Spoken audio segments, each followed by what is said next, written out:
Hello friends, स्वागत है आप सभी का हमारे channel Uttarakhand GK tricks UGT पर।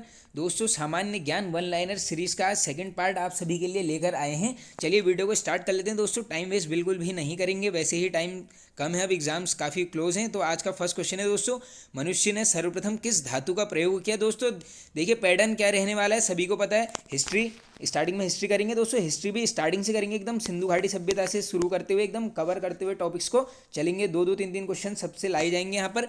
तो सबसे पहले दोस्तों किया गया है यहाँ पर तांबे का प्रयोग। और दोस्तों सबसे पहले पूछते हैं कौन से औजार की यहाँ पर वो हुई थी खोज। आंसर करके आओगे कुल्हाड़ी। और ये पूछ लेंगे कि औजारों के खोज करता, आंसर करके आओगे रॉबर्ट ब्रूस फुट। ये नाम पूछा गया है काफ़ी बार, स्टैटिक जीके में रट लेना, रॉबर्ट ब्रूस फुट, औजारों की खोज। आगे चलते हैं नेक्स्ट, सिंधु सभ्यता का सर्वाधिक दक्षिणी पुरा स्थल कौन सा है। अब दोस्तों कल वाले वीडियो में मैंने यहाँ पर लिया था पूर्वी, वो था आलमगीरपुर, जिला मेरठ, उत्तर प्रदेश। अब यहाँ पर आज ले लिया है क्या, दक्षिणी पुरा स्थल। दोस्तों चारों दिशाओं के पुरा स्थल पूछते हैं तो दक्षिणी पूछेंगे तो आंसर हो जाएगा आपका दायमाबाद। कहाँ पड़ता है, जिला अहमदनगर, महाराष्ट्र में। आगे चलते हैं नेक्स्ट, प्राचीन भारत में निष्क किसे कहा जाता था। ये क्वेश्चन भी बनता है दोस्तों, ये बोलते थे स्वर्ण आभूषणों को। आगे चलते हैं नेक्स्ट, महाभारत का दूसरा नाम है, वेरी वेरी इंपॉर्टेंट क्वेश्चन ये है दोस्तों, जय संहिता। आप देखो दोस्तों, अगर पूछ लेंगे युद्धों की किताब किसे बोलते हैं, तब भी आंसर यही होगा। विश्व का सबसे बड़ा महाकाव्य, बड़ा महाकाव्य, आंसर तब भी महाभारत होने वाला है। आगे चलते हैं नेक्स्ट,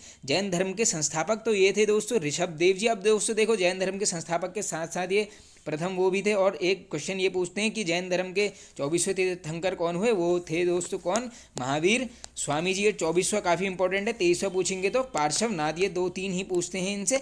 आगे चलते हैं नेक्स्ट, बुद्ध के प्रथम गुरु कौन हुए, तो इनके गुरु थे दोस्तों प्रथम अलार कलाम। ये क्वेश्चन भी बनता है दोस्तों, बुद्ध ने अपने सर्वाधिक उपदेश किस स्थान पर दिए। दोस्तों ये देखिए टाइपिंग एरर हो गया है, उपदेश लिख दिया है यहाँ पर।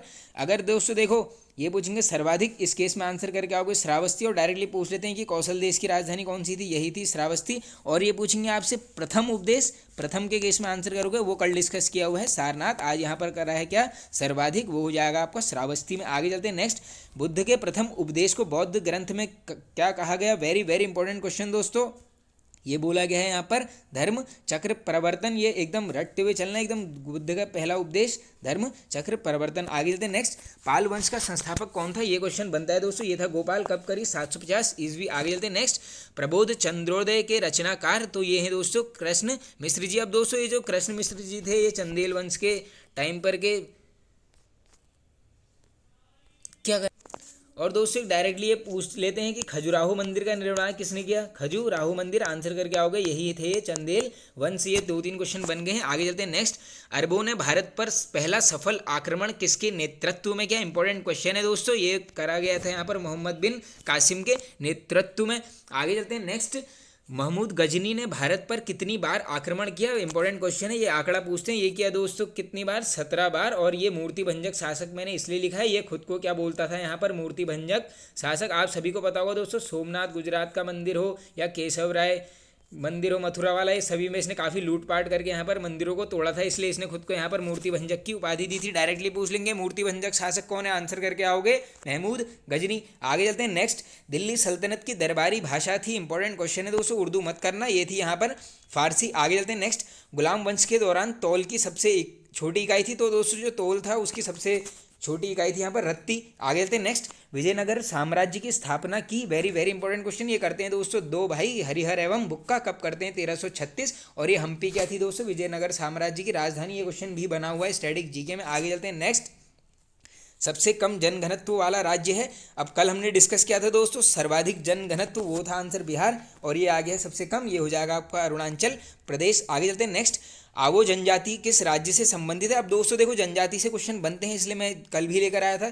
आवो पूछेंगे तो असम, गारो खासी जनजाति, ये है दोस्तों मेघालय की। आगे चलते हैं नेक्स्ट, भारत का सबसे ऊंचा टीवी टावर, ये क्वेश्चन ऑलरेडी बना हुआ है, ये है दोस्तों पीतमपुरा। कहाँ पड़ेगा, दिल्ली, ऑप्शन में मिलेगा पीतमपुरा। आगे चलते हैं नेक्स्ट, भारत की सबसे ऊंची मूर्ति स्टैच्यू ऑफ यूनिटी की ऊंचाई कितनी है। काफ़ी इंपॉर्टेंट क्वेश्चन है दोस्तों, ये सभी को पता होगा, गुजरात में पड़ता है, ये है 182 मीटर, एकदम याद करते हुए चलना। आगे चलते हैं नेक्स्ट, धान की डलिया किस राज्य का भौगोलिक उपनाम है, तो ये बोला जाता है दोस्तों छत्तीसगढ़ को। आगे चलते हैं नेक्स्ट, परमाणु ऊर्जा आयोग का गठन किस वर्ष हुआ। इंपॉर्टेंट है, रट लेना 1948। और सभी को पता होगा दोस्तों परमाणु का कार्य कहाँ होता है, तारापुर, कहाँ है ये, महाराष्ट्र में। आगे चलते हैं नेक्स्ट, पंचमढ़ी अभ्यारण्य स्थित है। अब दोस्तों देखो, राष्ट्रीय उद्यान और अभ्यारण्यों से ज्योग्राफी काफ़ी इंपॉर्टेंट हो जाती है, इनसे क्वेश्चन बनता है।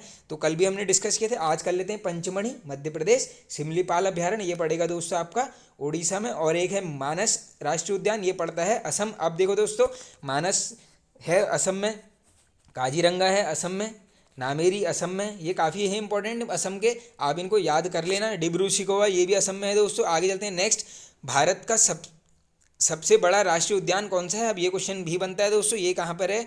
सबसे पहले तो देख लो कहाँ पर है, ये है लेह में। कितने वर्ग किलोमीटर है? 3350 वर्ग किलोमीटर। नाम है हिमिस। आगे चलते हैं नेक्स्ट, संविधान सभा की संचालन समिति के अध्यक्ष कौन थे? तो दोस्तों संचालन समिति पूछेंगे, आंसर हो जाएगा राजेंद्र प्रसाद जी। आगे चलते हैं नेक्स्ट, संविधान सभा द्वारा उद्देश्य प्रस्ताव कब स्वीकार किया गया? Very very important question. ये किया जाता है 22 जनवरी 1947। कौन लाता है? जवाहरलाल नेहरू। कब? इससे एक वर्ष पहले 1946। तीनों अलग अलग क्वेश्चन है, पूछेंगे कब स्वीकार किया, आंसर करके आओगे 1947। कब लाया गया? 1946। कौन लाता है? JL नेहरू जी। आगे चलते हैं नेक्स्ट, संविधान सभा का संवैधानिक सलाहकार किसे नियुक्त किया गया? इंपॉर्टेंट क्वेश्चन है, ये किया गया था यहाँ पर BN राव जी को। आगे चलते हैं नेक्स्ट, भीमराव अंबेडकर कहाँ से संविधान सभा में निर्वाचित हुए? दोस्तों ये क्वेश्चन इतना इंपॉर्टेंट है, काफ़ी बार पूछा जाता है। ये हुए थे यहाँ पर बंगाल प्रेसिडेंसी से। आगे चलते हैं नेक्स्ट, अप्रत्यक्ष चुनाव प्रणाली की शुरुआत किस अधिनियम के अंतर्गत की गई? तो ये की जाती है दोस्तों 1892 के भारत शासन अधिनियम के अंतर्गत। यहाँ से शुरू होंगे पॉलिटी के क्वेश्चन, ये यहाँ से हमने कर दिए हैं शुरू। आगे चलते हैं नेक्स्ट, संघ सूची व राज्य सूची को किस देश के संविधान से लिया गया है? इंपॉर्टेंट क्वेश्चन है दोस्तों, ये पूछा जाता है कि हमने किस संविधान से क्या लिया है। कल हमने क्या डिस्कस किया था यहाँ पर, समवर्ती सूची और प्रस्तावना की भाषा, ये दोनों कहाँ से हैं? ऑस्ट्रेलिया से। अब आ गया है क्या? संघ और राज्य सूची, आंसर करके आओगे कनाडा। आगे चलते हैं नेक्स्ट, 12वीं अनुसूची को संविधान में कब जोड़ा गया है? बहुत ही ज़्यादा इंपॉर्टेंट क्वेश्चन है, रट लो। 74वें संविधान संशोधन कब होता है? 1993। अब दोस्तों देखो, 12वीं अनुसूची में हमें ये भी पता होना चाहिए है क्या, तो इसमें क्या है? नगर पालिकाओं का गठन। 11वां पूछेंगे तो आंसर करके आओगे पंचायत। 10वां है दल बदल, ये सब आप सभी को पता होना चाहिए दोस्तों, सभी पूछते हैं। आगे चलते हैं हम नेक्स्ट क्वेश्चन की तरफ। आई होप ये तीनों आपने देख लिए होंगे, 11वां पंचायत, 12वां नगर पालिका, 10वां दल बदल, ये तीनों क्रम से ही 10 दल बदल, 10 और दल, ये दोनों वर्ड्स आप मैच करना। आगे चलते हैं नेक्स्ट, जापान की संसद को बोला जाता है दोस्तों, जापान की संसद काफ़ी बार रिपीट होती है, ये बोलते हैं डैड। अफगानिस्तान पूछेंगे तो शोरा, और कोडेस पूछेंगे तो स्पेन की क्या है? कोटेस। ये तीनों अभी फिलहाल तीनों याद कीजिए, बाकी कल लेकर आएंगे 2 और। आगे चलते हैं नेक्स्ट, विधि के समक्ष समता किस अनुच्छेद में दिया गया है? अब दोस्तों यहाँ पर से मैं लेकर आया हूँ आप सभी के लिए 3 से 4 आर्टिकल, क्योंकि आर्टिकल से क्वेश्चन बनते हैं। देखिए, विधि के समक्ष समता पूछेंगे, आंसर करके आओगे आर्टिकल 14। रटते हुए चलना दोस्तों, दोबारा नहीं पढ़ना है। अस्पृश्यता का अंत, ये पूछा जाएगा तो आर्टिकल 17। आगे चलते हैं नेक्स्ट, नागरिकों के लिए एक समान सिविल संहिता किस अनुच्छेद में दी गई है? वेरी वेरी इंपॉर्टेंट आर्टिकल है दोस्तों, ये तो इसको रट ही लेना, ये दी गई है आर्टिकल 44 में। आगे चलते हैं नेक्स्ट, भारत का एक उपराष्ट्रपति होगा किस अनुच्छेद में दिया गया है? तो ये दिया गया है दोस्तों आर्टिकल 63। 63 से शुरू हो जाता है आर्टिकल किसका?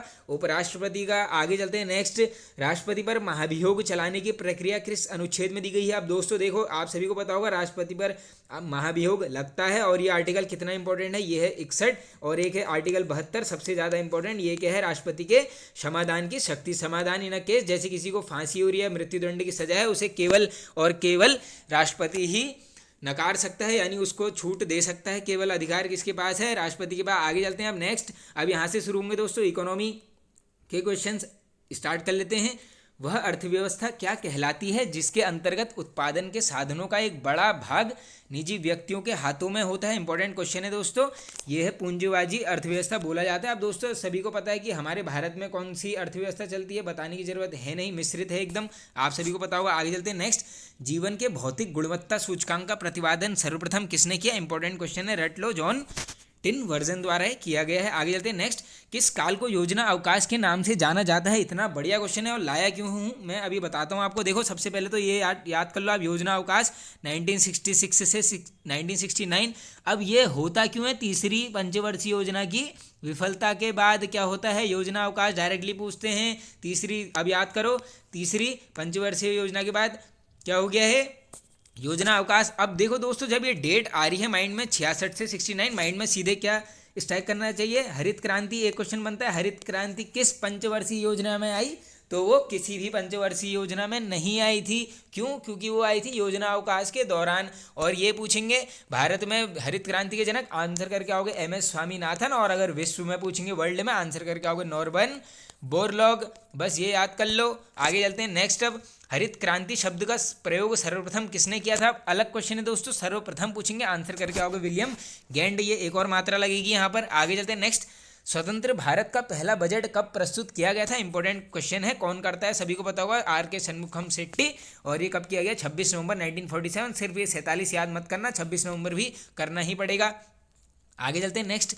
भारतीय बजट पद्धति का जनक किसे माना जाता है? वेरी वेरी इंपॉर्टेंट क्वेश्चन दोस्तों। ये माना जाता है यहाँ पर जॉन विल्सन को। क्वेश्चन आराम से पढ़ लो। भारतीय बजट पद्धति का जनक जॉन विल्सन। अब आते हैं दोस्तों कंप्यूटर के क्वेश्चंस। अब देखो दोस्तों, थोड़ा सा आप सभी से एक चीज़ शेयर करना चाहता हूँ। देखिए दोस्तों, ये सीरीज़ हुई है स्टार्ट, इसको आप सभी के सपोर्ट की काफ़ी आवश्यकता है। इस सीरीज़ को हम डेली ऐसे ही कंटिन्यू करेंगे।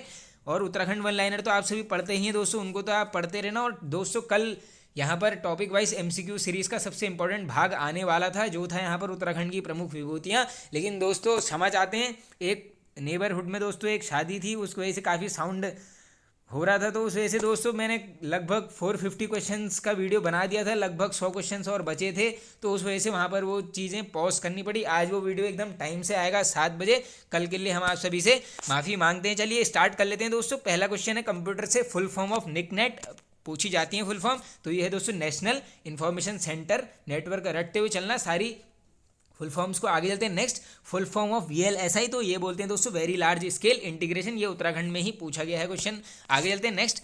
फुल फॉर्म ऑफ बेसिक, तो इसकी है दोस्तों beginners all purpose symbolic instruction code. एकदम याद कर लेना इसको। आगे चलते हैं नेक्स्ट। प्रोग्रामों को स्टोर करने का कार्य कौन करता है? तो दोस्तों सभी को पता होगा, ये करेगा कौन? Hard disk. आज का लास्ट क्वेश्चन है दोस्तों, हाई लेवल लैंग्वेज को लो लेवल लैंग्वेज में कौन कन्वर्ट करता है? काफ़ी बार क्वेश्चन बनता है, ये करता है कौन?